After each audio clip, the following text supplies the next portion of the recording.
आज है 1 जनवरी 2024 दिन सोमवार। Welcome back to clean news UP. चलिए देखते हैं उत्तर प्रदेश की 25 फटाफट बड़ी खबरों को। नए साल पर महिलाओं के लिए खुशखबरी, इस विभाग में होगी बम्पर भर्ती। नया साल महिलाओं के लिए खुशखबरी लेकर आया है। यूपी के निकायों में महिलाओं के लिए आरक्षित खाली पदों को नए साल में अभियान चलाकर भरा जाएगा। स्थानीय निकाय निदेशालय ने इसके लिए निकायवार पदों का ब्यौरा मांगा है। इसमें पूछा गया है कि किस वर्ग के कितने पद हैं, इनमें खासकर महिलाओं के कितने पद खाली हैं। रिक्तियों का ब्यौरा मिलने के बाद भर्ती के संबंध में अधीनस्थ सेवा चयन आयोग और लोक सेवा आयोग को भर्ती के लिए प्रस्ताव भेजा जाएगा। नए साल पर सुरक्षा के पुख्ता इंतजाम, जल पुलिस, पीएसी व एनडीआरएफ ने गंगा में संभाली सुरक्षा की कमान। नववर्ष पर गंगा में सुरक्षा के पुख्ता बंदोबस्त किए गए। जल पुलिस के अलावा स्पीड बोट के जरिए पीएसी और एनडीआरएफ की टीम गंगा में तैनात की गई। जल पुलिस प्रभारी ने बताया कि रात के समय गंगा में नावों की गश्त बढ़ा दी गई। नववर्ष के उत्साह आयोजन पर श्रद्धालुओं की सुरक्षा के लिए एनडीआरएफ टीम तैनात की गई है। काशी में ई रिक्शा के लिए निर्धारित होंगे रूट, मनमानी करने वालों के खिलाफ लिया जाएगा एक्शन। कमिश्नरेट के काशी जोन को 4 सब जोन में बांटकर ई रिक्शा के लिए रूट का निर्धारण किया जाएगा। इसके लिए 10 जनवरी से पुलिस लाइन में ई रिक्शा संचालकों को क्यूआर कोड देकर उनका रूट आवंटित किया जाएगा। यह निर्णय ट्रैफिक पुलिस लाइन स्थित सभागार में डीसीपी ट्रैफिक विक्रांत वीर की अध्यक्षता में ई रिक्शा संचालकों की बैठक में लिया गया। यूपी सरकार का बड़ा कदम, नोएडा की तरह बसाया जाएगा नया औद्योगिक शहर बीडा। एससीआर के बाद अब यूपी में नोएडा की तरह नया औद्योगिक शहर बीडा के नाम से बसाया जाएगा। इसको लेकर केंद्र और यूपी सरकार दोनों ने मिलकर बड़ा कदम उठाया है। डबल इंजन सरकार द्वारा औद्योगिकरण को बढ़ावा देने के लिए की गई पहल से उत्तर प्रदेश आज पूरे देश में निवेश के लिए उद्यमियों का सबसे पसंदीदा गंतव्य बनकर उभरा है। बेहतर बुनियादी सुविधाओं, निवेश अनुकूल नीतियों और चुस्त दुरुस्त कानून व्यवस्था से उत्तर प्रदेश के बारे में उद्यमियों की धारणा बदली है। 4 जनवरी से चलेगी वंदे भारत।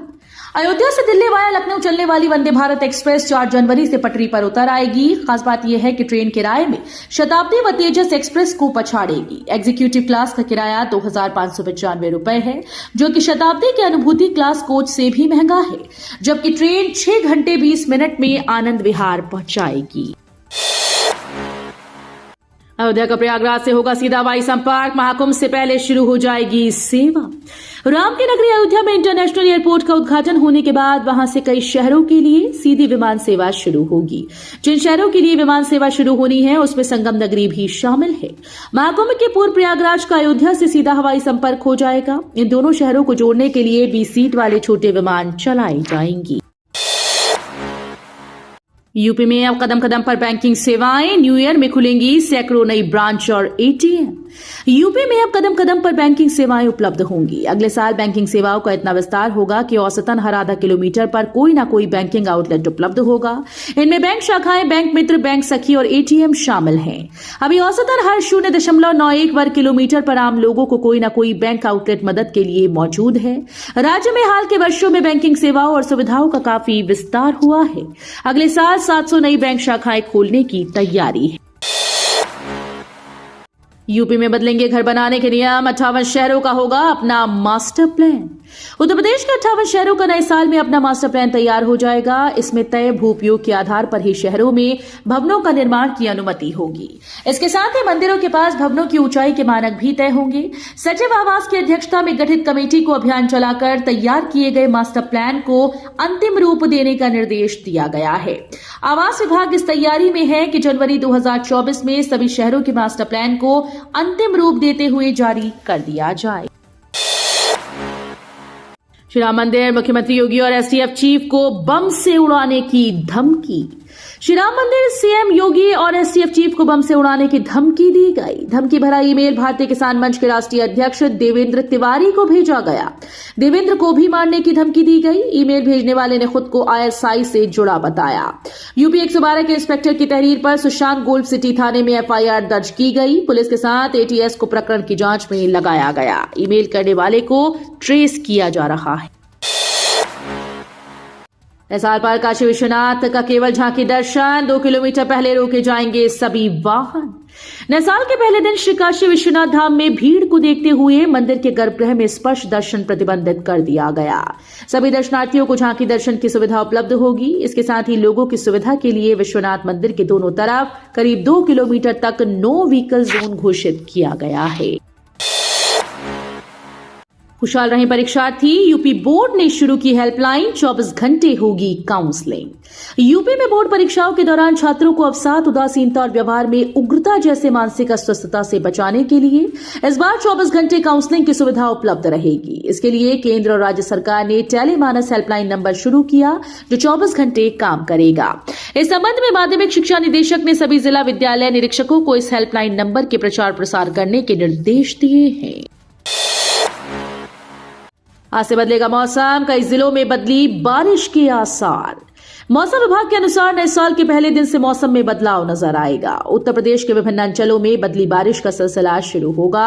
आंचलिक मौसम विज्ञान केंद्र से जारी बुलेटिन के अनुसार 1 जनवरी को पश्चिमी उत्तर प्रदेश में अलग अलग स्थानों पर बारिश या गरज चमक के साथ बौछारें पड़ने के आसार हैं। फिर 2 जनवरी को पूरे उत्तर प्रदेश में 1 या 2 स्थानों पर बारिश होने या गरज चमक के साथ बौछारें पड़ने की संभावना है। लखनऊ में कहां अवैध निर्माण हो रहा, सैटेलाइट से मॉनिटरिंग, होगा एक्शन। लखनऊ में कहां अवैध निर्माण हो रहा है, किन इलाकों में अवैध प्लॉटिंग चल रही है, अब इसकी मॉनिटरिंग सैटेलाइट इमेज की मदद से की जाएगी। इतना ही नहीं, अवैध निर्माण कब शुरू हुआ, कब पूरा हुआ, इसकी भी सटीक जानकारी मिलेगी, जिससे अफसरों व अभियंताओं की जवाबदेही निर्धारित की जा सके। लखनऊ विकास प्राधिकरण के उपाध्यक्ष डॉक्टर इंद्रमणि त्रिपाठी ने अवैध निर्माण प्लॉटिंग की डिजिटल मॉनिटरिंग के लिए ऐसा ही एक सॉफ्टवेयर व मोबाइल ऐप तैयार किया। मुआवजे के लिए 194 लोगों ने जमा किया कागजात, जनवरी के दूसरे सप्ताह में जमीन अधिग्रहण। पड़ाव रामनगर सड़क चौड़ीकरण के लिए लोक निर्माण विभाग की ओर से लगाए गए 3 दिवसीय कैंप में 194 लोगों ने मुआवजे के लिए आवेदन किया। लोक निर्माण विभाग की ओर से कागजात राजस्व विभाग को सौंपे गए। राजस्व विभाग उनकी जांच करेगा। जमीन अधिग्रहण की प्रक्रिया जनवरी के दूसरे सप्ताह में शुरू होगी। आवेदकों को मुआवजा या फिर क्षतिपूर्ति दी जाएगी। लोक निर्माण विभाग के जेई विनोद कुमार ने बताया कि काशीराज परिवार की ओर से भी उनके प्रतिनिधियों ने दस्तावेज दाखिल किया है। अंतर्राष्ट्रीय स्टेडियम से बदलेगी काशी की तस्वीर, खूब हुई बेलपत्र व डमरू डिजाइन की चर्चा। राजा तालाब हरहुआ रिंग रोड के बीच स्थित गंजारी में अंतर्राष्ट्रीय स्टेडियम का निर्माण कार्य शुरू हो गया है। प्रधानमंत्री श्री नरेंद्र मोदी के हाथों 23 सितंबर को शिलान्यास होने वाले गंजारी अंतर्राष्ट्रीय क्रिकेट स्टेडियम बनकर तैयार होगा तो काशी की तस्वीर भी बदल जाएगी। हजारों हाथों को रोजगार और नए नए उद्यम स्थापित होने से बनारस ही नहीं बल्कि पूर्वांचल विकसित होगा। नीट यूजी 2024 की इन 10 टिप्स से करें तैयारी, टॉप कॉलेजेस में जरूर मिलेगा दाखिला। डॉक्टर बनना एक रिस्पेक्टफुल और रिस्पॉन्सिबल प्रोफेशन है। डॉक्टर बनने के लिए नीट परीक्षा पास करना जरूरी है। बिना किसी फॉर्मल कोचिंग इंस्टीट्यूट के घर पर रहकर इसकी तैयारी करने के लिए डिसिप्लिन की जरूरत होती है। उम्मीदवारों को हमेशा मानसिक रूप से तैयार रहना चाहिए। अगर अभ्यर्थी यहां बताए गए टिप्स का पालन करते हैं तो उन्हें सफलता पाने से कोई नहीं रोक सकता है। यूपी के चीफ सेक्रेटरी बने रहेंगे दुर्गा शंकर मिश्र। केंद्र सरकार ने 6 महीने बढ़ाया कार्यकाल। दुर्गा शंकर प्रसाद अभी यूपी के चीफ सेक्रेटरी बने रहेंगे। केंद्र सरकार ने उनका कार्यकाल 6 माह के लिए बढ़ा दिया है। केंद्र सरकार के कार्मिक और प्रशिक्षण विभाग ने आदेश जारी करते हुए राज्य सरकार को भेज दिया। दुर्गा शंकर मिश्र को यह तीसरा सेवा विस्तार है। उनका कार्यकाल 30 जून 2024 तक होगा। दुर्गा शंकर मिश्र वर्ष 1984 बैच के IAS अधिकारी हैं।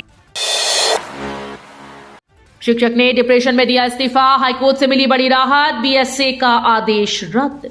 इलाहाबाद हाईकोर्ट ने कोरोना काल में प्राथमिक विद्यालय के शिक्षक द्वारा डिप्रेशन में दिए गए त्यागपत्र को स्वीकार करते हुए बेसिक शिक्षा अधिकारी प्रयागराज के आदेश को रद्द कर दिया है। कोर्ट ने कहा कि सेवा नियमावली के नियम 4 के तहत इस्तीफा देने के लिए 3 माह का नोटिस दिया जाना चाहिए। यदि नोटिस अवधि कम करना हो तो सरकार से इसकी अनुमति लेनी चाहिए।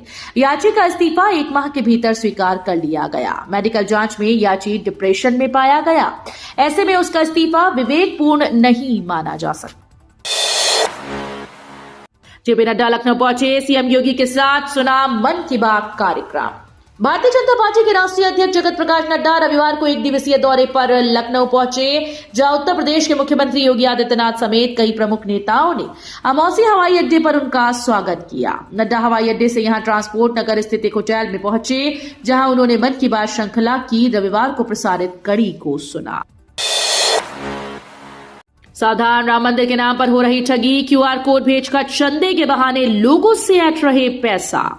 अयोध्या के भव्य मंदिर में रामलला की प्राण प्रतिष्ठा की तारीख नजदीक आती जा रही है। ऐसे लेकर राम भक्तों में भारी उत्साह है। इस बीच मंदिर के नाम पर श्रद्धालुओं को लूटने के चौंकाने वाले रैकेट का खुलासा हुआ। विश्व हिंदू परिषद की ओर से चेतावनी दी गई कि कैसे साइबर अपराधियों ने जाल बिछाया। इसमें कहा गया कि सोशल मीडिया पर मैसेज भेजकर लोगों से मंदिर के नाम पर चंदा मांगा जा रहा है। इन संदेशों में क्यूआर कोड भी होता है और लिखा होता है कि स्कैन करके पेमेंट करें। विमानों का शेड्यूल हुआ तय, 15 जनवरी के बाद हर दिशा के लिए उपलब्ध होंगी फ्लाइट। अयोध्या के लिए सभी दिशाओं से उड़ान का शेड्यूल तय हो गया है। 6 जनवरी से इंडिगो और एयर इंडिया एक्सप्रेस से उड़ान की तारीखें तय हो गई। पीएम मोदी ने महर्षि वाल्मीकि अंतर्राष्ट्रीय हवाई अड्डे का लोकार्पण कर दिया। एयरपोर्ट से विमानों का आना जाना शुरू हो गया। 6 जनवरी से एयरपोर्ट विमानों से आबाद हो जाएगा। सूत्रों के मुताबिक मंदिरों के शहर के लिए देश की हर दिशा से जहाज आने जाने की संभावना है। लेखपाल भर्ती का चयन परिणाम घोषित, 7,897 को मिली नौकरी। उत्तर प्रदेश अधीनस्थ सेवा चयन आयोग ने लेखपालों के पद पर भर्ती के लिए अंतिम चयन परिणाम घोषित कर दिया। राजस्व लेखपाल के 8,085 पदों के लिए 7,897 को पात्र पाया गया। इसमें अनारक्षित वर्ग के 3,193, आर्थिक रूप से कमजोर वर्ग के 780, अनुसूचित जाति के 1,651, अनुसूचित जनजाति 149 और अन्य पिछड़ा वर्ग 2,124 के हैं। निःशक्त वर्ग में रोग मुक्त, एसिड अटैक, बहुदिव्यांगता वर्ग में पात्र न मिलने पर 188 पदों को आगे की भर्ती के लिए रखा गया है। मेट्रो के अपलाइन ट्रायल अब जारी रहेंगे। एलिवेटेड ट्रैक पर मेट्रो का ट्रायल पहले से ही फुल स्पीड में जारी है। अब मेट्रो ट्रेन के भूमिगत सेक्शन में ट्रायल आरंभ कर दिया गया। इस दौरान मेट्रो ट्रेन पहली बार ताज ईस्ट गेट स्टेशन से चलकर फतेहाबाद रोड स्टेशन होते हुए पुरानी मंडी रोड पर बने रैंप के जरिए भूमिगत सेक्शन में दाखिल हुई। उत्तर प्रदेश के बिजली उपभोक्ताओं को मिली बड़ी राहत, बिलिंग व्यवस्था में हुआ बदलाव। लेसा में बिलिंग व्यवस्था को सुधारने के लिए जिन उपभोक्ताओं के मीटर की प्रूफ बिलिंग नहीं हो सकती, उनके बिलों को ओसीआर टेक्नोलॉजी के माध्यम से खींचा जाएगा और डिमांड की तस्वीर निकाली जाएगी।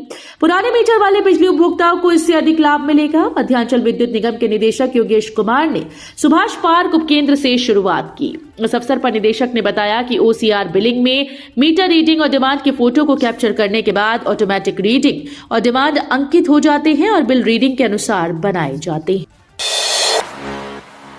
24 घंटे में मिले कोरोना के 841 नए केस, 3 की हुई मौत। दिसंबर में फिर एक बार कोरोना ने दस्तक दी। अब तक देश भर में 4,000 से भी अधिक कोरोना के मरीज मिले हैं। आज देश भर में 841 कोविड केस पाए गए, जिनमें से 3 लोगों की मौत हो गई। कोविड का ग्राफ देश के अलग अलग राज्यों में बढ़ता जा रहा है। नए साल के जश्न को देखते हुए लोगों को भीड़ वाली जगहों पर सावधानी बरतने की अपील की गई है। तो ये थी आज की 25 फटाफट बड़ी खबरें। अगर आपको न्यूज पसंद आई हो तो वीडियो को लाइक और शेयर जरूर करें। धन्यवाद।